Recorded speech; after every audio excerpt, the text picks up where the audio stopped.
ধর্ষকের শাস্তি ফাঁসি নয়, তার অঙ্গহানি হচ্ছে ধর্ষকের শাস্তি। একটা শিশু, ফুলের মতো শিশু, তার তো আসলে পর্দা লেবাজের কোনো বিষয় নাই। গত 16 মাসে আমাদের দেশে রেজিস্টার্ড 580টি ধর্ষণ হয়েছে, শিশু ধর্ষণ। 580টি শিশু ধর্ষিত হয়েছে এবং 483টি শিশুকে ধর্ষণের পর হত্যা করা হয়েছে। সংখ্যাটা কিন্তু ভীষণ বড় এবং সময়টা কিন্তু মাত্র 16 মাস। আপনাকে এই 16 মাসে 580টি শিশু যে ধর্ষিত হয়েছে, একটিরও কোনো রায় কার্যকর হতে দেখেছেন? 580 সংখ্যাটা কিন্তু কম না। গত এক সপ্তাহে গড়ে প্রতিদিন 4টি করে শিশু ধর্ষিত হয়েছে। আপনারা কি দেখেছেন যে এর বিরুদ্ধে আমাদের কোনো মন্ত্রণালয়কে ব্যবস্থা নিতে?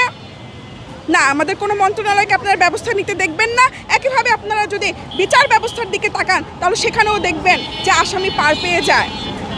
আপনারা দেখেন আসিয়া যে হত্যা মামলা, সেখানে কিন্তু হত্যা মামলার আসামিকে নিম্ন আদালত ফাঁসি দিয়েছে।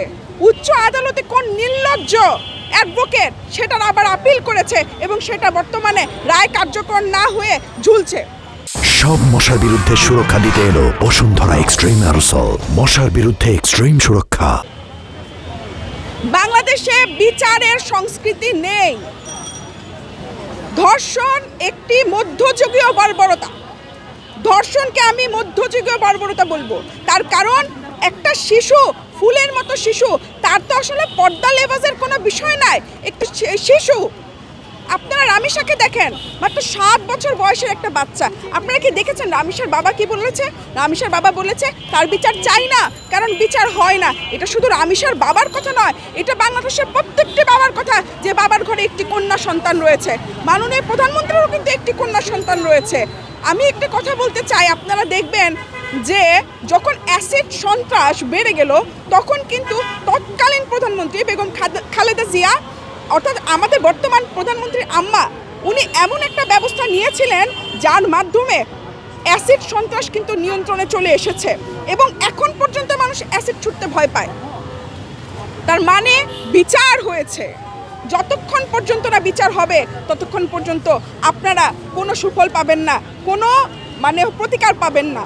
আজকে যদি জনসম্মুখে একটি বিচার হতো তাহলে আমরা বলতে পারতাম এই মধ্যযুগীয় বর্বরতা বন্ধ হওয়ার কোনো একটা স্কোপ থাকতো।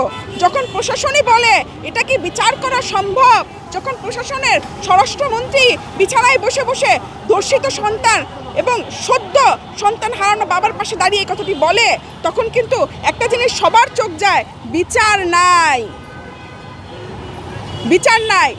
আপনারা দেখবেন স্বরাষ্ট্রমন্ত্রী কথা বলতে পারলে উনি হচ্ছে যেন গরম তাওয়ার উপরে বসেছে, কতক্ষণ বিছানা ছেড়ে উঠে উনি পালাবেন। উনাকে ধরে রাখছেন প্রধানমন্ত্রী, বসতে বলছেন প্রধানমন্ত্রী, তার মানে উনার তো পালাই সিচুয়েশন চলছে। একটি দেশের বিচার ব্যবস্থায় যতক্ষণ পর্যন্ত একটি অপরাধকে দমন করার জন্য কোনো বিচার প্রক্রিয়া না হয় ততদিন পর্যন্ত সেই অপরাধ কিন্তু দমন করা যায় না। তাই আমি একটা কথা বলবো, আমাদের বিচারের সংস্কৃতিকে নিয়ে আসেন। কখনোই ফাঁসি তার জন্য সর্বোচ্চ শাস্তি নয়। আমার কথা, ধর্ষকের শাস্তি ফাঁসি নয়, তার অঙ্গহানি হচ্ছে ধর্ষকের শাস্তি। তার চোখ দুটোকে আপনারা নষ্ট করে দেন। চোখ দুটো নষ্ট করলে সে বুঝবে দুনিয়াতে টিকে থাকা কত কঠিন। আরেকজন মানুষ যখন দেখবে মৃত্যু নয়, চোখই থাকে না, তখন কিন্তু সে এই কাজটা করবে না।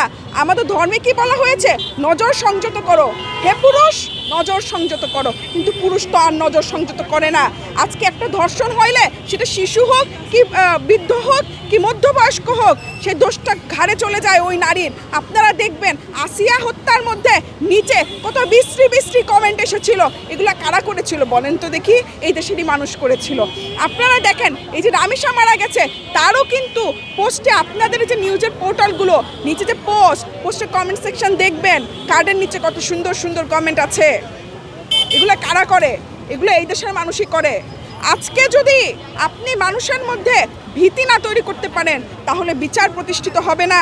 বিচার প্রতিষ্ঠিত না হলে এই অন্যায় দমন করা সম্ভব না।